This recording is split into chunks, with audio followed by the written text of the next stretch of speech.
صبح بھابھی اپنے کمرے سے نکلی تو بہت خوش نظر آ رہی تھی۔ میں انہیں خوش دیکھ کر خواہ مخواہ ہی جلنے لگی۔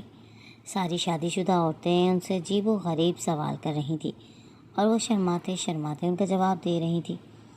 خیر بھابھی اور بھائی کی اچھی خاصی شادی چل رہی تھی کیونکہ دونوں بڑے بھائی بھی بہت خوش تھے۔ اماں اپنی بہوؤں کو گاؤں سے ہی بیاہ کر لائی تھی، لیکن میں نے بھی ضد کر لی تھی۔ ایک دن اماں سے کہنے لگی، اماں میں کسی گاؤں میں شادی نہیں کروں گی، بلکہ مجھے شہر میں شادی کرنے کا شوق ہے۔ اماں کہنے لگی، پاگل ہو گئی ہے کیا؟ جہاں تیرا نصیب دوسرے گاؤں کے وڈیرے کے گھر سے تیرا رشتہ آیا ہے۔ سوچ رہی ہوں کہ ہاں کر دوں، لیکن ابھی تو تیری عمر کم ہے، 2 سال بعد ہی تیری شادی کا سوچیں گے۔ اب میں اماں کو کیسے بتاتی کہ مجھے شادی کی کتنی جلدی ہے۔ دراصل اور شادی شدہ عورتوں کی طرح میں بھی وہ سب کرنا چاہتی تھی جو وہ بند کمرے میں کرتی تھی۔ حالانکہ مجھے اس بارے میں زیادہ معلومات بھی نہیں تھی کیونکہ میں ایک کم عمر لڑکی تھی اور میرے پاس موبائل بھی نہیں تھا، نہ ہی میری کوئی ایسی دوست تھی جو شادی شدہ ہو، اس لیے میں ایسی باتیں کسی سے پوچھ بھی نہیں سکتی تھی۔ خیر میں نے اماں کو اپنی خواہش کے بارے میں بتا دیا تھا۔ اب اماں کہتی، جہاں تیرا نصیب، ابھی پچھلے سال تو میں نے میٹرک کے پیپر دیے تھے اور اب میں نتیجے کا انتظار کر رہی تھی۔ پھر میں نے میٹرک کا امتحان پاس کر لیا اور آخر بھابھی ماں بننے والی تھی۔ لیکن ایک رات اماں دائی کو بلا کر لائیں کیونکہ اس رات بھابھی درد سے تڑپ رہی تھی۔ میں بار بار اماں سے کہتی کہ اماں بھابھی کو اسپتال لے کر چلو، انہیں بہت درد ہو رہا ہے، لیکن اماں کہتی تم خاموش ہو جاؤ، بس ابھی تھوڑی دیر کی بات ہے، تھوڑی ہی دیر میں تیرا بھتیجا اس دنیا میں آ جائے گا۔ پھر دائی اندر چلی گئی۔ اوپر سے بھابھی کا تڑپنا مجھ سے دیکھا نہیں جا رہا تھا، اس لیے میں سہم کر اپنے کمرے میں آ گئی تھی۔ لیکن جب بچے کے رونے کی آواز آئی تو میں حیران پریشان رہ گئی تھی۔ یہ کیا، آج کے دور میں بھی اماں نے دائی کے ذریعے گھر میں ہی بچہ پیدا کروا لیا تھا؟ بھابھی بیچاری درد سے بحال ہو کر اب بستر پر پڑی تھی، جبکہ انہوں نے اپنے بازو پر اپنے ننھے سے بیٹے کو لٹایا ہوا تھا۔ تبھی میں نے دل میں سوچ لیا کہ اب تو جو کچھ بھی ہو جائے مجھے اس شہر میں ہی شادی کرنی ہے۔ گاؤں کے لوگ ہمیشہ ایسے ہی رہیں گے، وہ کبھی بھی زندگی کی ان سہولتوں سے فائدہ نہیں اٹھائیں گے۔ مجھے گاؤں میں شادی کرنے سے خوف محسوس ہوتا تھا، پھر خدا نے میرے دل کی سن لی جب شہر میں رہنے والے ابا کے ایک دوست کے گھر سے میرا رشتہ آیا۔ پھر اس رات اماں سرگوشی میں ابا سے کہنے لگی، ارے نوشی تو پہلے ہی ضد کر رہی تھی کہ اسے شہر میں شادی کرنی ہے، لگتا ہے کہ اللہ نے اس کے دل کی سن لی، بس تم ہاں کر دو۔ شہری لڑکے ویسے بھی اپنی بیویوں کا بہت خیال رکھتے ہیں، سارے حقوق سے واقف ہوتے ہیں۔ یہ اماں ابا نے رشتے کے لیے ہاں کر دی تھی اور میں خوشی سے آسمان پہ اڑ رہی تھی کہ میں شادی ہو کر شہر جاؤں گی تو میرے عیش ہو جائیں گے۔ پھر دھیرے دھیرے وقت گزرنے لگا اور اب میں 18 سال کی ہو گئی تھی۔ ویسے ہی مجھے شادی کی جلدی تھی، اس لیے اماں ابا نے بھی دیر نہیں کی اور میری شادی کی تاریخ طے کر دی۔ پھر شادی سے 2 دن پہلے تینوں بھابھیاں مل کر میرے پاس آئیں اور مجھ سے عجیب و غریب بات کرنے لگیں۔ پھر چھوٹی بھابھی کہنے لگی، ارے نوشی تجھے سب معلوم ہے نا کہ سہاگ رات میں کیا کیا ہوتا ہے؟ میں کہنے لگی، جی ہاں مجھے سب پتہ ہے کہ عورتیں سہاگ رات میں ناک میں تیل لگا کر سوتے ہیں جن سے ان کی ساری بیماریاں دور ہو جاتی ہیں۔ یہ سن کر تینوں بھابھیاں زور زور سے ہنسنے لگیں اور مجھے ان کے ہنسنے کی سمجھ نہ آئی تھی۔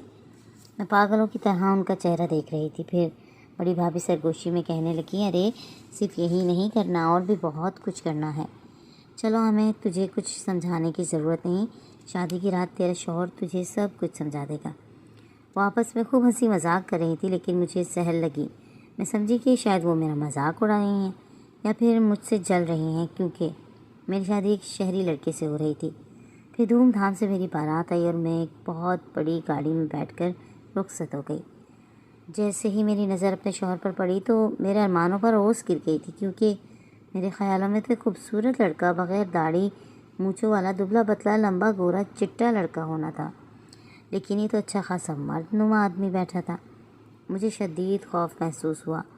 میں تو ایک کم عمر ہم سفر کو اپنے خوابوں کے محل میں سجائے بیٹھی تھی، لیکن اماں ابا نے تو مجھ پر ظلم کر دیا تھا۔